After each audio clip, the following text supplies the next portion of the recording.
A viral message claiming all undocumented foreigners must leave South Africa by June 30th has sparked widespread debate and concern across the country. But authorities say the notice is fake and may have been created using artificial intelligence. So what's really happening? And why is this story causing such a strong reaction? Stay tuned as we dive into the main story. Even in Ghana, whatever South African brands are there in Ghana, they are franchises. They are not South African shops. They are Ghanaian shops, own shops. So that is stupidity. And secondly, that is a provocation. If you are going to be in the country illegally, and then when we tell you go and fix your papers, and then you start banning shops and saying we're going to cut electricity. Mozambicans are saying we are going to cut electricity, and then what? We don't know. We don't care. This is our country. Maybe if they cut that electricity out, we will start building our own plants, because we can't build those plants because we are keeping that relationship. We are not saying people must leave South Africa and never ever ever come back. We are saying go and fix your papers, because we are suspecting that most of the crimes that are happening are done by people who they are contributing in the crime that is in the country. It's also they are contributed by the people who don't have papers and the people that are not documented. So let us not try and hide around the bush and say they are going to this is going to affect the trade and do this and that. That's a scare tactic. We know more about that than the people who are saying that. Thank you very much. Without engaging every leaders in every province and alert them as to what's going to happen on the 30th. So we can't just say it's a shutdown, because if it's a shutdown, people can do the wrong things. They can take the rocks and put them on the road, and the cars will come, people driving at 120 speed, and then they accidents will happen and everything. So we need to be very careful as to what we say is what is going to happen on the 30th of June. We are not digressing. 30th of June is the deadline, and it is there. So people must still take it serious, very, very, very serious. Foreigners must take the date very, very serious, because we don't want to find ourselves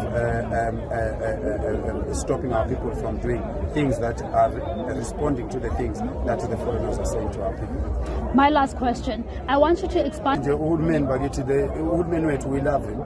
We love our government, we love our president, we love our premiers, we love everybody who's in leadership. We are just sensitizing them to say we have a problem in South Africa.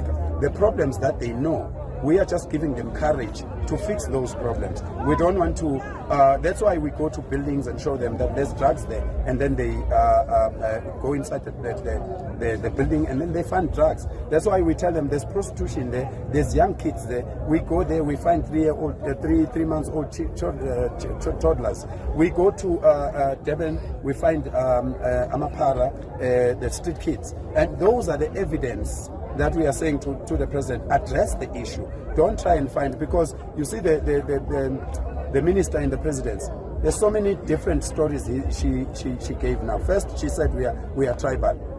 And second, she said we are xenophobic.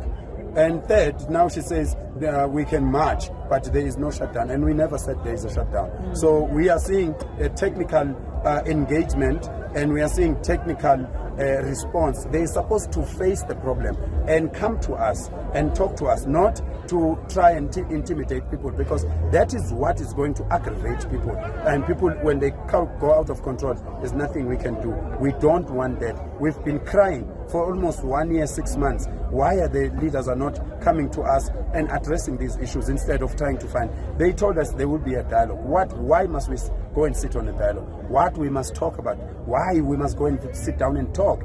There are children who are dying out of chips. There are children who are being abducted. There are people who are killed. The home of Naletu Pando was broken into.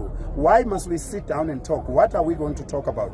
Let us fix things now. They have a budget. Build the wall. Help. Call in Caesar. Let them go and sit there at the border. If you don't have, they will go and sit for free, because they want to help this country get back to what it was. All right. I know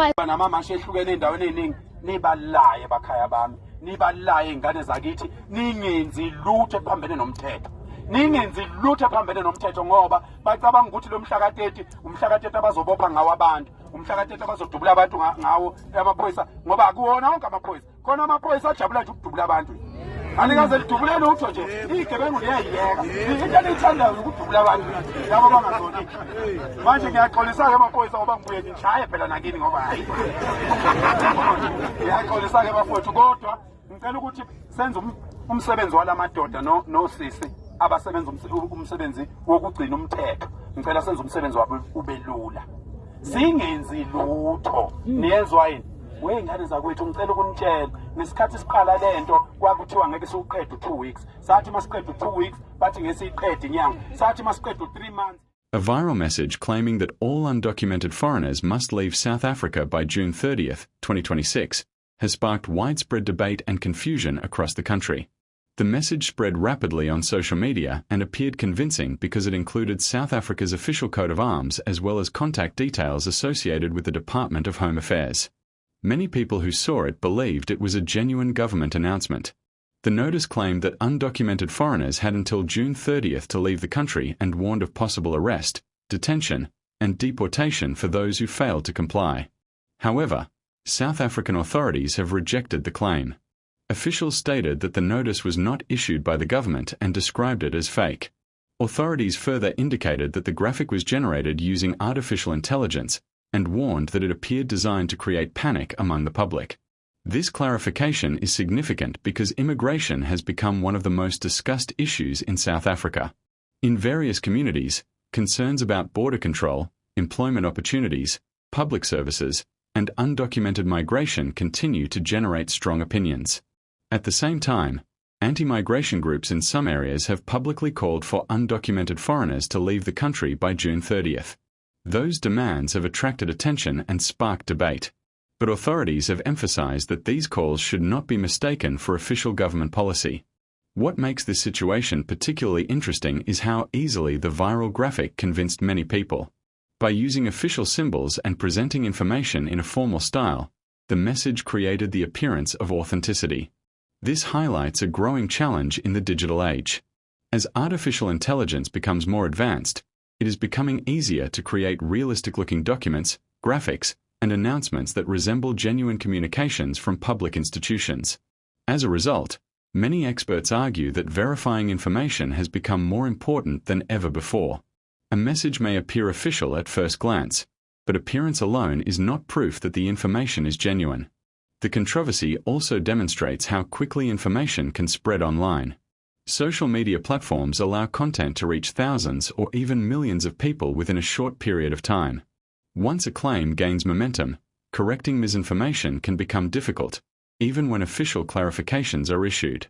Beyond the question of whether the notice was real or fake, the story also reflects broader discussions taking place across South Africa regarding immigration and public policy.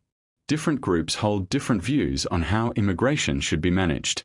Some argue for stricter enforcement of existing laws, while others emphasize the importance of balancing enforcement with legal protections and human rights.